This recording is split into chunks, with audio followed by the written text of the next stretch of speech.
قل أرأيتم إن أصبح ماؤكم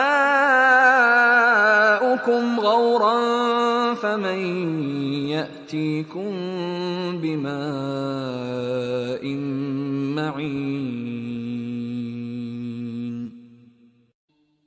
Say, have you considered, if your water was to become sunken into the earth, then who could bring you flowing water? أعوذ بالله من الشيطان الرجيم بسم الله الرحمن الرحيم قل أرأيتم إن أصبح ماؤكم غورا فمن يأتيكم بماء معين. Say, O Muhammad sallallahu alaihi wasallam, and until today and until the judgment it has been said to us, all of us, have you considered, have you thought, have you pondered upon it?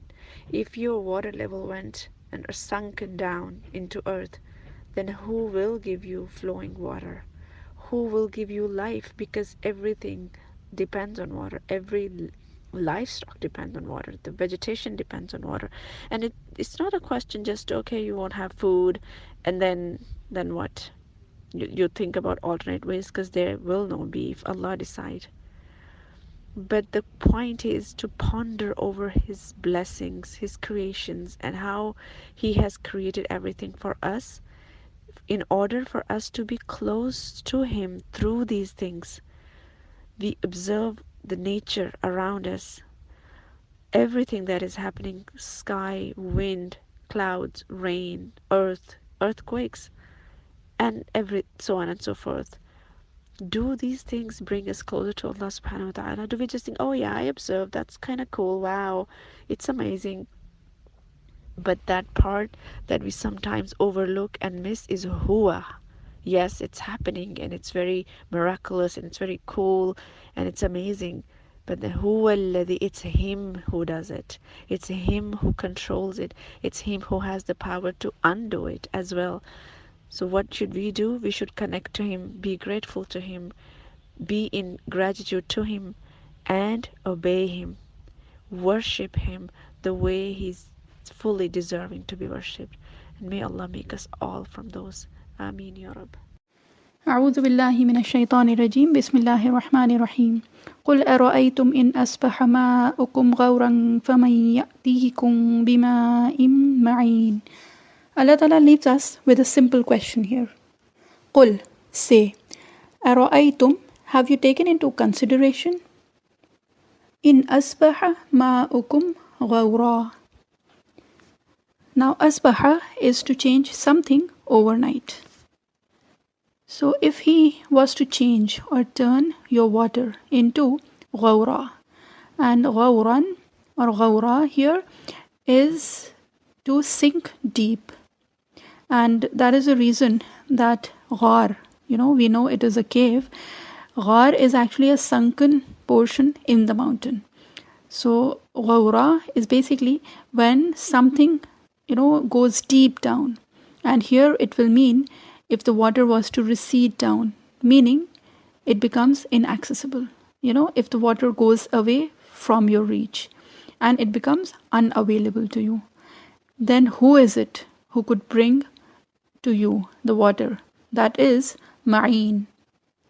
Now ma'in is an exact opposite of being inaccessible, and ma'in is something which flows on the surface. Ma'in will be the water flowing on the surface, and it is not a rushing rapid water. It is a calm and cool stream which is clean and pure, which flows smoothly. It is soft, soothing, pleasant. That is ma'in, ma'in. And in this ayah again, Allah Ta'ala brings two opposites. And one is the kufr and the other is iman. Now kufr is depicted with the water sinking, becoming inaccessible. And iman is the water which is on the surface, cool and soothing, pleasant, clean and pure, smooth flowing, beautiful water.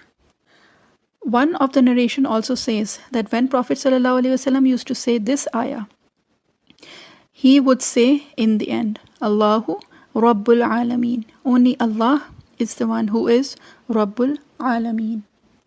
If we see here, after all the disrespect and the empty challenges, Allah Ta'ala is still trying to convince them, make them understand by giving examples of a common thing, something which is there on a daily basis, water. And if we actually see, it is a desert that they are in. And it is a Makki surah where, in Makkah, water is an extremely valuable resource. And in fact, if we see the history of it, the entire city was there because of the water, because of the spring of Zamzam. So if anyone understands the value of water, it is these people. Therefore, Allah Ta'ala wants them to realize the choices that they are making. The example that Allah Ta'ala has given is of the water. When water recedes and the life is constricted, and that is the imagery that Allah Ta'ala has put. Water is an indispensable part of your life, and so is the constant flow of this deen, this faith. And the example that Allah Ta'ala has given here is that as the water is an indispensable prerequisite to living a good life, and if the water is cut off, then the life comes to a standstill. And similarly, if you are detached from the Quran, your detachment from the Quran, it has the same effect. Water has the physical effect, and Quran has the spiritual effect. And both ways you will die. And who can replenish it? It is only Allah. The return is only to Allah.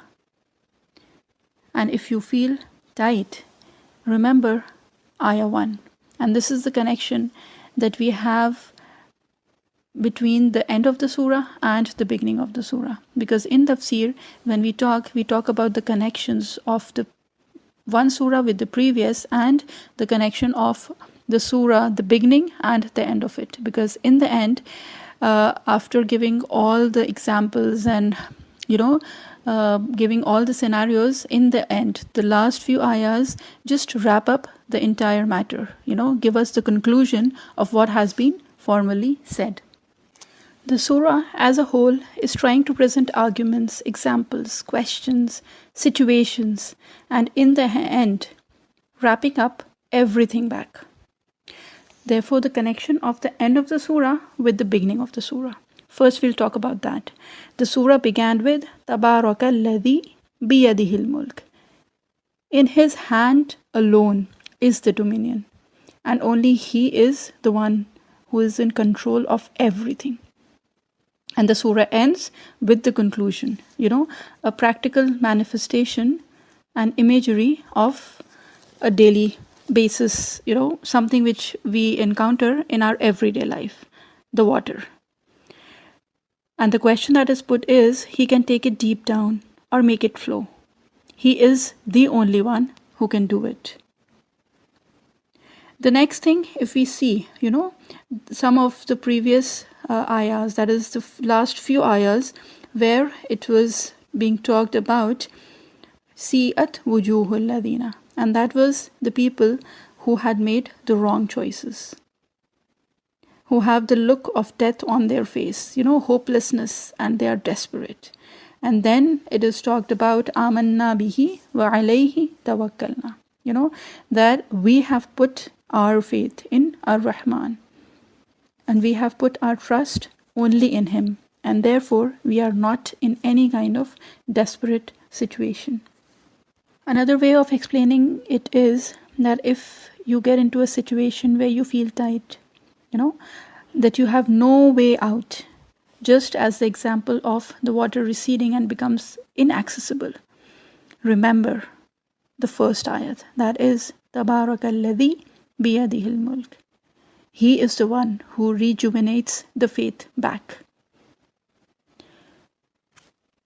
With this, I pray that Allah subhanahu wa ta'ala connects us deeper with the Quran, attaches us all to His deen, and raises us for the love of the Quran, and raises us in the degrees and levels in Jannah. May Allah subhanahu wa ta'ala always join us for good. Assalamu alaikum wa rahmatullahi wa barakatuhu.